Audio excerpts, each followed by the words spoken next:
You've seen wealth, but you haven't seen Abu Dhabi wealth. The royal family isn't just rich, they control a fortune so massive, it shifts global markets. But before they ruled from marble palaces, they built their legacy in the heat and dust of the desert. The Al Nahyan family has ruled Abu Dhabi for over 2 centuries, but their global influence has grown massively in just the last few decades. As one of the 6 royal families in the United Arab Emirates, they hold not just ceremonial titles but real consolidated power, especially in Abu Dhabi, the capital of the UAE and home to most of its oil wealth. At the center of that leadership is Sheikh Mohammed bin Zayed Al Nahyan, better known as MBZ. He officially became the president of the UAE in 2022, following the death of his brother Sheikh Khalifa, but he had already been the de facto leader for years. His background is military, trained in the UK at Sandhurst, and his leadership style is disciplined, calculated, and grounded in long-term planning rather than just tradition. MBZ's influence isn't limited to the Gulf. Under his leadership, the UAE has become a key player in regional politics and international business. He's fostered strong relationships with the US, China, and Russia, while also maintaining ties with European powers. He's known for being a strategist, someone who thinks in decades, not election cycles. That mindset has shaped how Abu Dhabi positions itself in the global economy, not just as a source of oil, but as a serious player in energy, defense, tech, and finance. The family's legacy dates back to 1793, when the Al Nahyan dynasty established rule in Abu Dhabi. Their early power was based on pearl diving and tribal alliances. That changed with the discovery of oil in the 20th century, but what's notable is how the family moved beyond just exporting crude. They invested in education, infrastructure, and diplomacy, turning a sparsely populated emirate into one of the wealthiest and most stable places in the region. Through all of it, the Al Nahyan family has remained tightly knit and politically unified. Unlike some royal families that fracture over succession or wealth, their power has stayed concentrated and organized. That unity, combined with wealth and strategy, is what keeps them not just relevant, but dominant in a rapidly changing world. If you're wondering where Abu Dhabi's massive wealth actually sits, it's not in vaults or gold bars, it's in the Abu Dhabi Investment Authority, better known as ADIA. This is one of the largest and most secretive sovereign wealth funds in the world, with an estimated $853 billion in assets under management as of 2024. That number shifts depending on the market, but the scale is staggering either way. ADIA isn't some side project, it's a global powerhouse designed to take the Emirates' oil wealth and make sure it lasts for generations. ADIA invests in just about everything: public equities, real estate, private equity, infrastructure, and tech. They don't go around flashing their name, but the fund quietly owns pieces of major institutions. Over the years, it's taken stakes in companies like Citigroup, SpaceX, and even London Gatwick Airport. In most cases, ADIA isn't looking to control these companies, it's looking to profit off long-term value. They're patient, they don't chase trends, and they don't need to move fast because they're not beholden to short-term results. One thing that sets ADIA apart is how it's structured. It operates independently but under the authority of the royal family, specifically the ruler of Abu Dhabi, currently Sheikh Mohammed bin Zayed Al Nahyan. That means big decisions don't go through endless layers of bureaucracy. If the leadership believes in an investment, it moves forward. This level of centralization allows the fund to be both aggressive and cautious, depending on what's happening globally. Even though ADIA rarely makes headlines, its influence is everywhere, from skyscrapers in Manhattan to tech firms in Silicon Valley. It owns massive commercial properties in cities like Paris and London, and it's often part of multi-billion-dollar deals that never mention its name out front. That's how it's designed to work. Quiet, consistent, and powerful. But this isn't just about wealth and paper. The royal family lives in palaces that redefine luxury. The Al Nahyan family doesn't just govern from palaces, they live in them. work from them, and use them to project a very specific kind of power. Qasr Al Watan, located in Abu Dhabi, serves as the official presidential palace, but it's not sealed off like some other government compounds. While it's still where official state business is handled, including hosting foreign dignitaries and cabinet meetings, it's also partially open to the public. Visitors can walk through halls lined with books, sculptures, and chandeliers the size of small apartments. It's designed to impress, but also to communicate transparency and national pride. There's even a dedicated area for showcasing UAE history and the federal system. In contrast, Qasr Al Bahr, the palace by the sea, is off limits. This is where Sheikh Mohammed bin Zayed lives and operates privately. It's located along the coast of Abu Dhabi and is surrounded by high-level security and lush landscaping. You won't find photos of its interiors floating around. It's a space meant for quiet power, not pageantry. Beyond those two major palaces, the Al Nahyan family owns multiple residences across the UAE. In Al Ain, where the family's roots run deep, there are traditional compounds that reflect Emirati heritage more than modern wealth.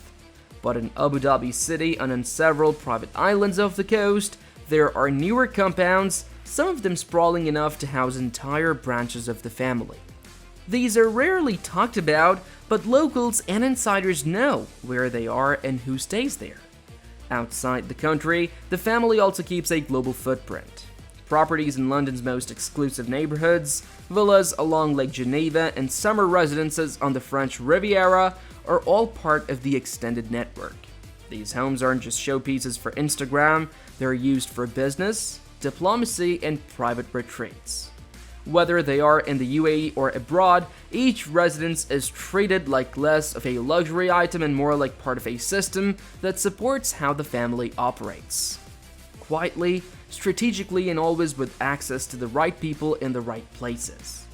For the Al Nahyan royal family of Abu Dhabi, travel isn't about convenience, it's an extension of status, security, and soft diplomacy.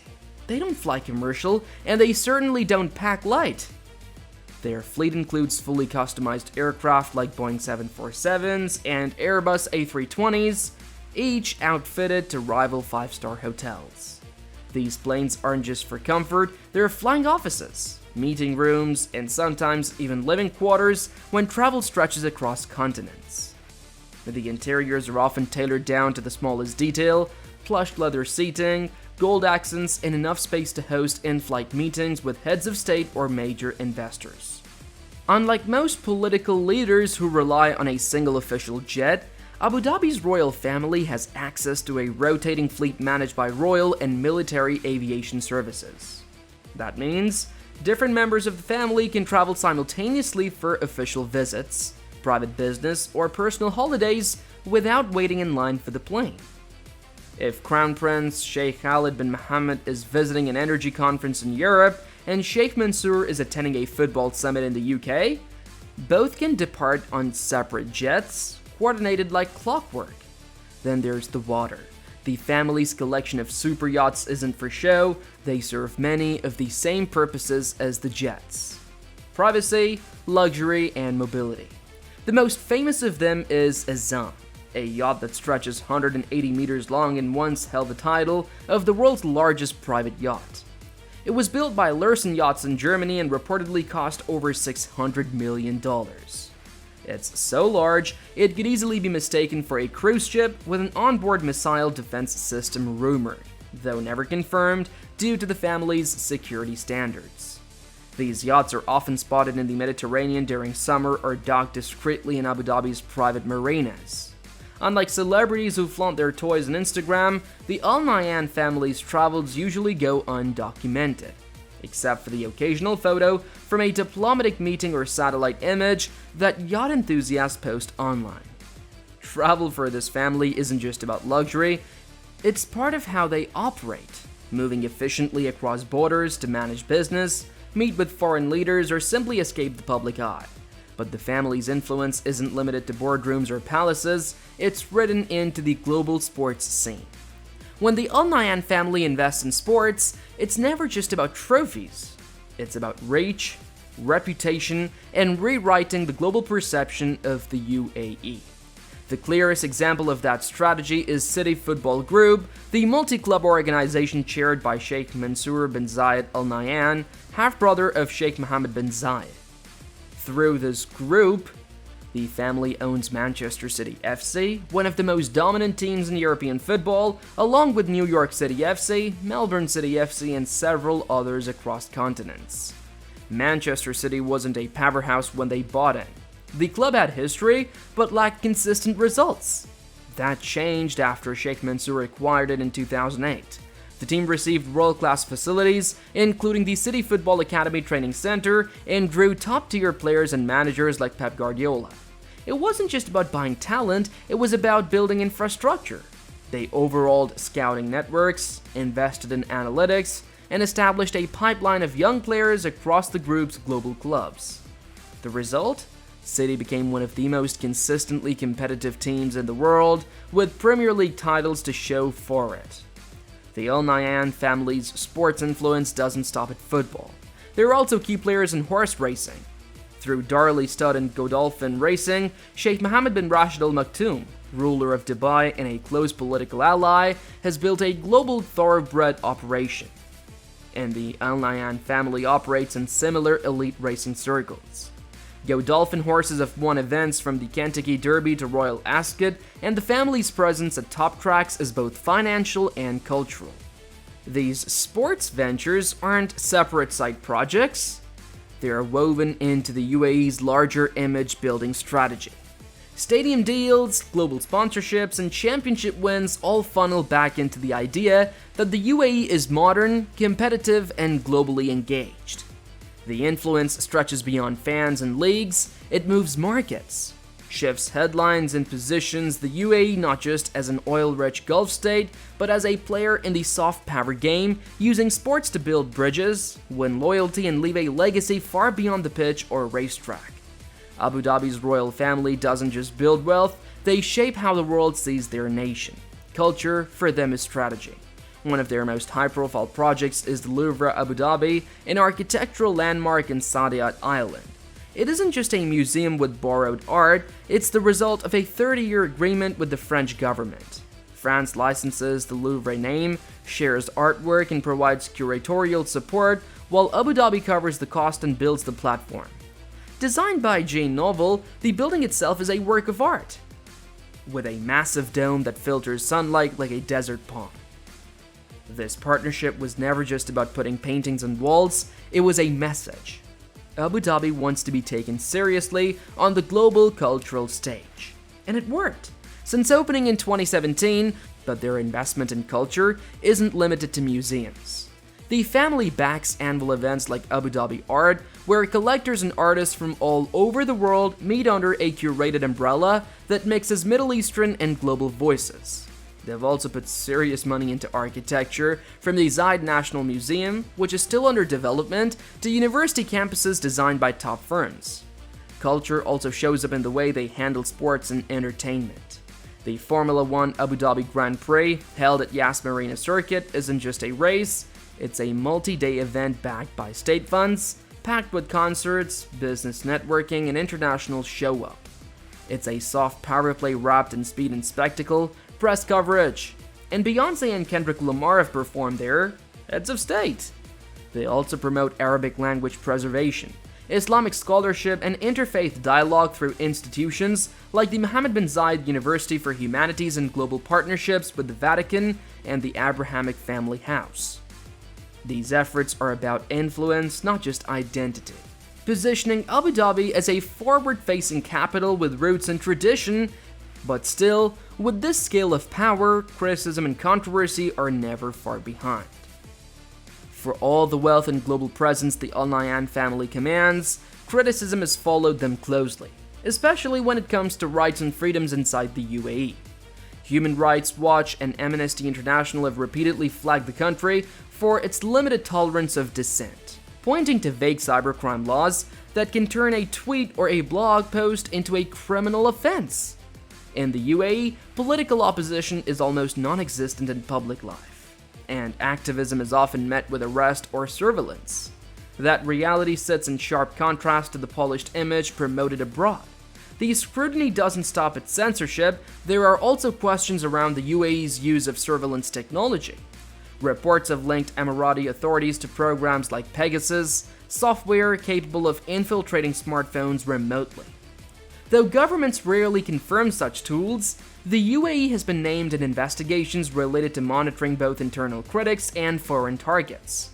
These reports have raised concerns, particularly in Europe and North America, where the country continues to do business and sign military and tech deals.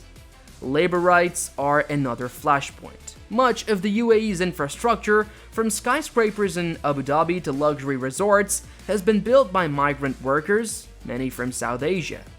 Although reforms have been introduced in recent years, including adjustments to the sponsorship system known as kafala, critics argue that on-the-ground realities still fall short. Workers often face long hours, withheld wages, and restrictions on mobility. Balancing this domestic control with an international reputation for modernization has created friction. On one hand, the UAE hosts world-class universities, art museums, and major business summits. On the other, it maintains a media environment where the press doesn't challenge leadership and public protests are virtually non-existent. Western allies and global partners, whether in finance, defense, or sport, have largely tiptoed around these issues, choosing to focus on economic ties rather than democratic values. The Al Nahyan family has kept tight control over the country's narrative.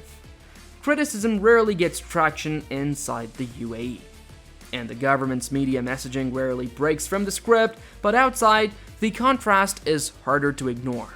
For every new investment or partnership, the questions about rights, control, and transparency aren't going away, they're just being asked louder.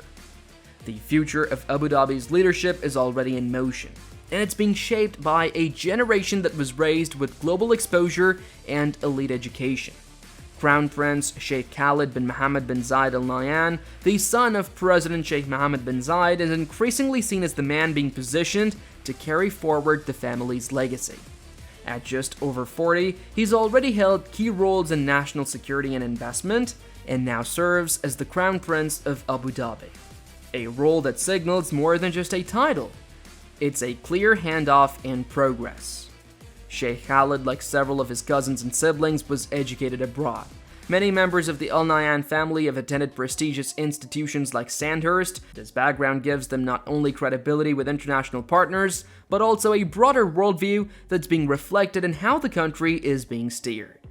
So, what does it really mean to live in a world where power, wealth, and privacy are absolute? Would you trade total anonymity for total control if it came with $1 trillion legacy? Leave your thoughts in the comments.